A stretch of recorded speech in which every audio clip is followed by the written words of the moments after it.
प्रिय मित्रों नमस्कार। आज मैं आपको हमारे दिवंगत पितरों से जुड़ा एक ऐसा प्रसंग सुनाऊंगा जिसमें आप जानेंगे कि पितृपक्ष के 16 दिनों में किन किन पितरों का श्राद्ध कब, कहां और क्यों करना चाहिए। साथ ही आप इस प्रसंग में जानेंगे कि आखिर श्राद्ध कर्म करने से क्या क्या लाभ होते हैं और नहीं करने से आपको जीवन भर किन किन परेशानियों का सामना करना पड़ सकता है।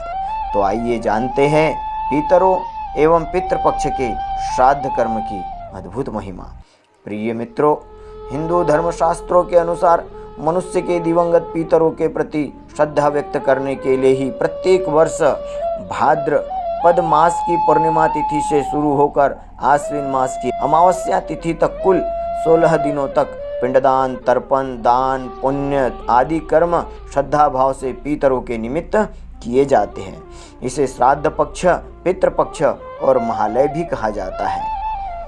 पितृपक्ष के 16 दिन अपने जन्म कुल परिवार के सभी दिवंगत पितर सूक्ष्म रूप से धरती पर आते हैं और अपेक्षा करते हैं कि उनके निमित्त उनके वंशज कुछ न कुछ पिंडदान आदि कर्म करें श्रद्धापूर्वक, जिससे वे ग्रहण करके तृप्त हो सके। हमारे कुल परिवार के ऐसे सदस्य जो अब जीवित नहीं हैं, दिवंगत हो गए हैं, चाहे वे बुजुर्ग हो, बच्चे, महिला, पुरुष, विवाहित, अविवाहित जो भी थे, वे सभी अब सशरीर हमारे बीच नहीं हैं। वे सब पितर कहे जाते हैं।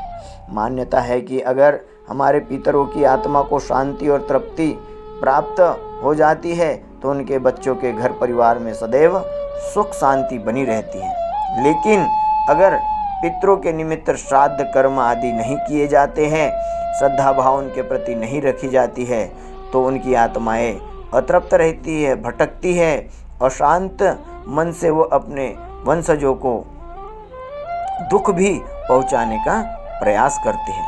इसलिए कहा जाता है कि पितृपक्ष के 16 दिनों अपने पितरों को उनकी तिथियों में जरूर याद करना चाहिए। उनके निमित्त तर्पण, पिंडदान आदि श्राद्ध कर्म करना ही चाहिए।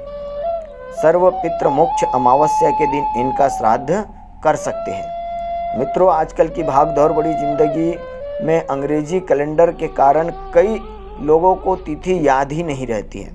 ऐसे लोग अपने पूर्वजों की पुण्यतिथि तक भूल जाते हैं। ऐसी स्थिति में शास्त्र ने यह विधान बनाया है कि अगर किसी को अपने पितरों पूर्वजों के निधन की तिथि मालूम नहीं है तो वो आश्विन मास की अमावस्या तिथि, जिसे सर्व पितृ मोक्ष अमावस्या कहा जाता है, उस दिन ज्ञात अज्ञात पितरों के निमित्त तर्पण, पिंडदान, श्राद्ध कर्म आदि कर्म करते हैं तो उनके पितृ प्रसन्न होकर उन्हें खूब खूब आशीर्वाद प्रदान करते हैं।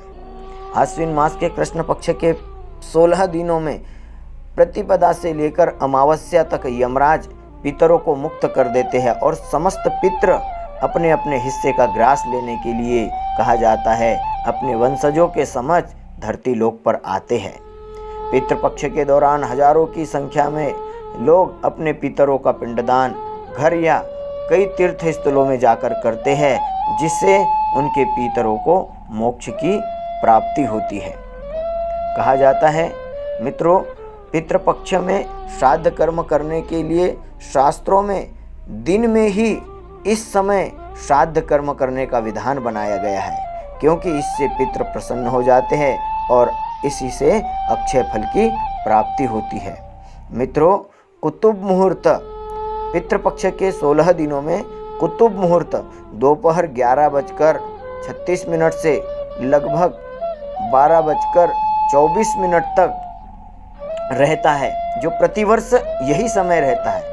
और दूसरा होता है रोहिणी मुहूर्त दोपहर में 12:24 से दिन में 1:15 तक। ये प्रतिवर्ष यही समय पिंडदान तर्पण करने के लिए सबसे महत्वपूर्ण शास्त्र में बताया गया है। प्रिय मित्रों, श्राद्ध पक्ष के 16 दिनों में अपने पितरों के निमित्त कम से कम जल से तर्पण जरूर करना चाहिए, क्योंकि चंद्रलोक के ऊपर, कहा जाता है, सूर्यलोक के पास पितृलोक है और पितृलोक में पानी की कमी होती है। इसलिए जब जल से तर्पण किया जाता है तो दिवंगत पितरों को वह जल प्राप्त होता है और उनकी अतृप्त आत्माओं को तृप्ति मिलती है।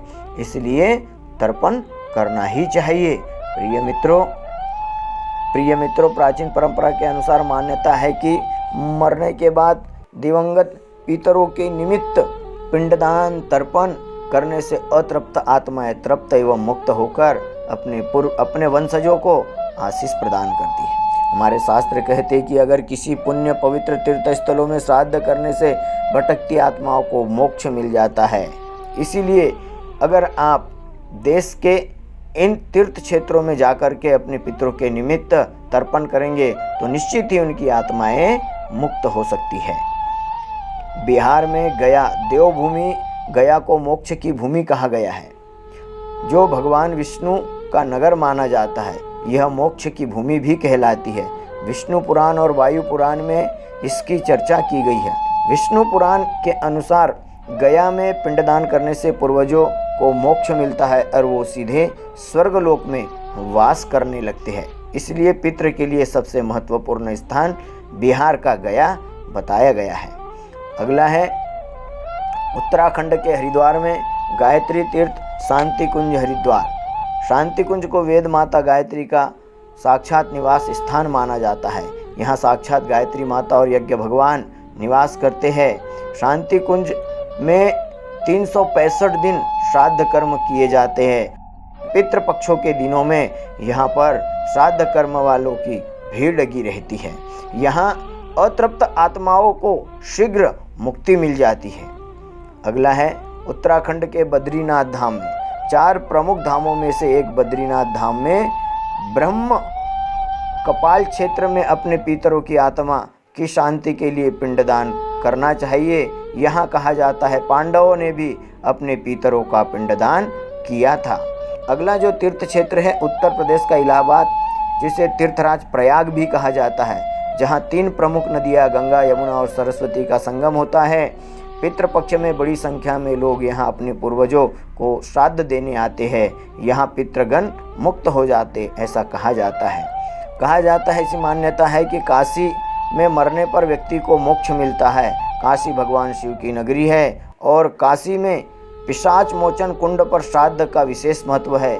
यहाँ अकाल मृत्यु वाले पितरों के निमित्त श्राद्ध कर्म किया जाता है और उन आत्माओं को मुक्ति मिल जाती है। मध्य प्रदेश में उज्जैन में सिद्धनाथ, क्षिप्रा नदी के किनारे, मध्य प्रदेश में ही बैतूल जिले के मुल्ताई शहर में माँ ताप्ती के उद्गम स्थल पर और मध्य प्रदेश में ही होशंगाबाद शहर में माँ नर्मदा नदी के किनारे पर पितर पक्ष में पिंडदान श्राद्ध कर्म करने से अतृप्त आत्माएं तृप्त होकर मुक्त हो जाती हैं।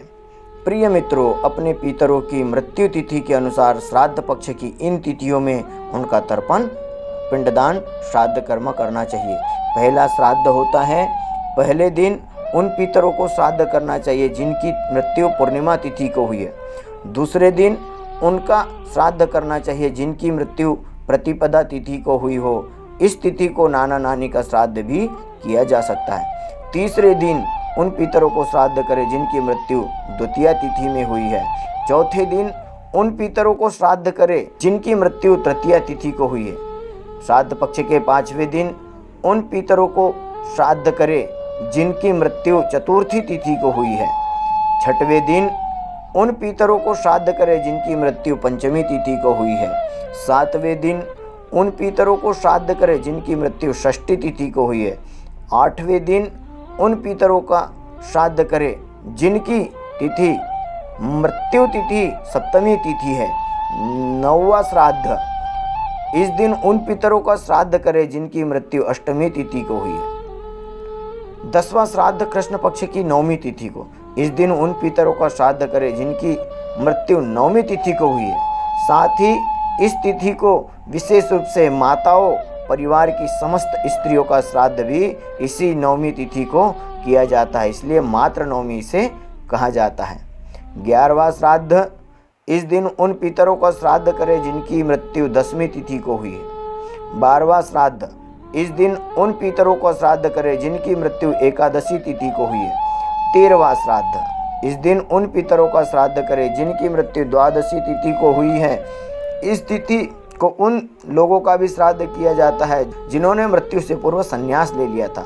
14वां श्राद्ध, इस दिन उन पितरों का श्राद्ध करें जिनकी मृत्यु त्रयोदशी तिथि को हुई थी।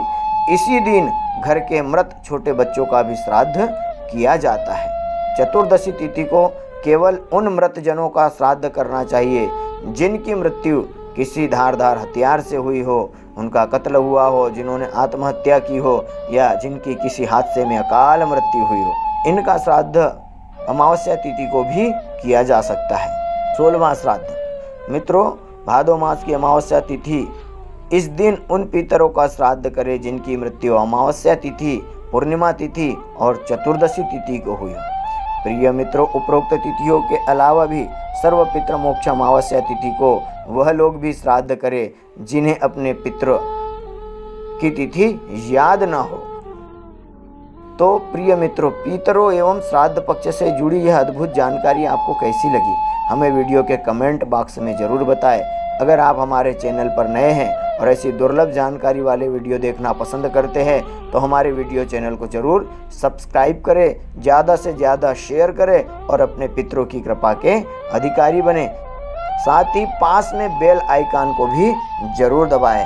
धन्यवाद, धन्यवाद, धन्यवाद।